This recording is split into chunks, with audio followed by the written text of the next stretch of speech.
Swastiastu. Halo sahabat, bagaimana kabar kalian? Semoga kalian dalam keadaan sehat dan masih semangat untuk belajar. Perkenalkan, nama saya Gusti Madesri Widiari, guru sejarah dari SMA Negeri 1 Mengui. Sahabat, pernahkah kalian mendengar manusia mendarat di bulan? Dan pernahkah terpikir oleh kalian bagaimana manusia bisa berkomunikasi dalam jarak yang begitu jauh? Ya, benar sekali. Mendaratnya manusia di bulan dan komunikasi jarak jauh yang kita lakukan itu tidak bisa dilepaskan dari perkembangan teknologi luar angkasa umat manusia, yaitu dengan ditemukannya roket dan dengan ditemukannya satelit. Sahabat, kalian penasaran bagaimana bisa manusia mendarat di bulan? Yuk kita pelajari bersama. Pada video kali ini saya akan menjelaskan tentang perkembangan teknologi luar angkasa di era globalisasi. Setelah pembelajaran ini diharapkan kalian mampu mengevaluasi perkembangan teknologi luar angkasa di dunia dan di Indonesia, serta mengevaluasi dampak dari perkembangan teknologi tersebut terhadap kehidupan manusia sehari-hari.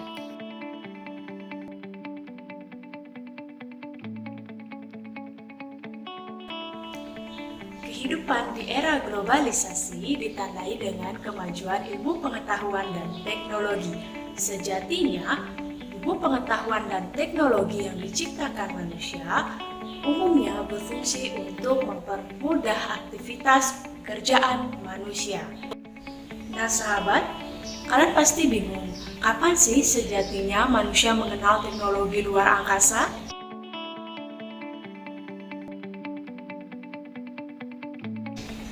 Perhatian manusia terhadap luar angkasa sudah dilakukan sejak 3000 tahun yang lalu. Hal ini dilakukan oleh bangsa Babilonia dan bangsa Assyria yang sudah melakukan pengamatan terhadap luar angkasa dengan bukti catatan astronomis berupa rasi bintang. Pengamatan terhadap luar angkasa kemudian dilakukan pada masa peradaban Yunani kuno. Hal ini dibuktikan dengan munculnya ilmuwan-ilmuwan seperti Kopernikus yang mengemukakan bahwa teori bumi bulat dan matahari sebagai pusat tata surya.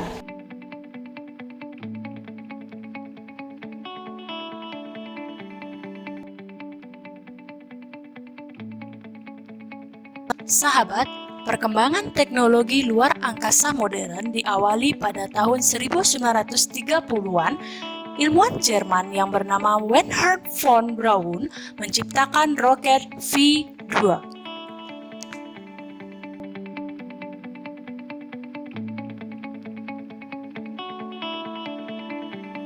Sahabat, perkembangan teknologi luar angkasa modern semakin berkembang ketika terjadinya Perang Dingin. Perang ideologi antara Amerika Serikat dan Uni Soviet saling berkompetisi untuk menjadi negara paling unggul termasuk di bidang teknologi luar angkasa. Pada tanggal 4 Oktober 1957, Uni Soviet berhasil meluncurkan satelit pertama di dunia yang bernama satelit Sputnik. Hingga Amerika Serikat akhirnya menyusul peluncuran satelit pertamanya yang bernama Satelit Explorer 1.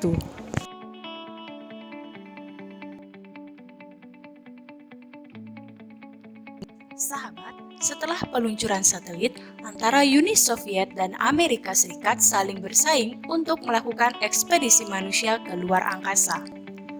Pada tanggal 12 April 1961, Uni Soviet meluncurkan astronot pertama ke luar angkasa mengelilingi orbit bumi, yaitu Yuri Gagarin.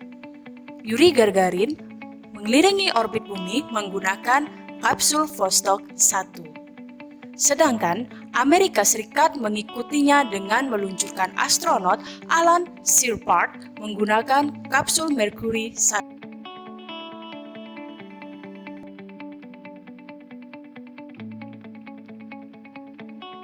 Uni Soviet dan Amerika Serikat melanjutkan rivalitasnya. Kali ini, bulan dipilih sebagai objek persaingannya. Negara Uni Soviet menjadi negara pertama yang melakukan ekspedisi ke bulan. Pada tanggal 14 September 1959, Uni Soviet mengawalinya dengan mengirim satelit tanpa manusia, yaitu satelit Lutnik 2, yang tercatat menjadi satelit pertama yang mendarat di bulan. Tanggal 17 Juli 1969, Amerika Serikat mengejutkan dunia karena meliput pendaratan manusia pertama di bulan menggunakan satelit Apollo 11 yang diawaki oleh Neil Armstrong dan Edwin Aldrin.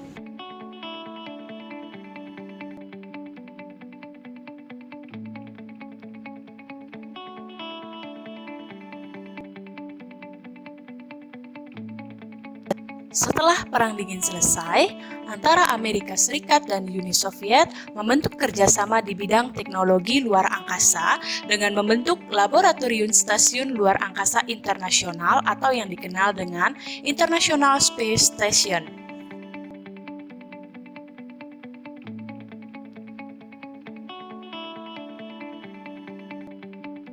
Perkembangan teknologi luar angkasa di Indonesia diawali dengan pembentukan LAPAN, yaitu Lembaga Penerbangan dan Antariksa pada tahun 1963. Lembaga ini difokuskan untuk pembuatan roket dan satelit.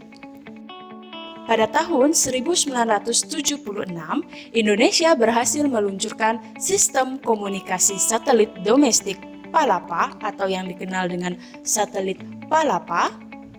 Dan di tahun 2012, Indonesia kembali menciptakan satelit sendiri yang bernama satelit LAPAN A2 atau ORARI.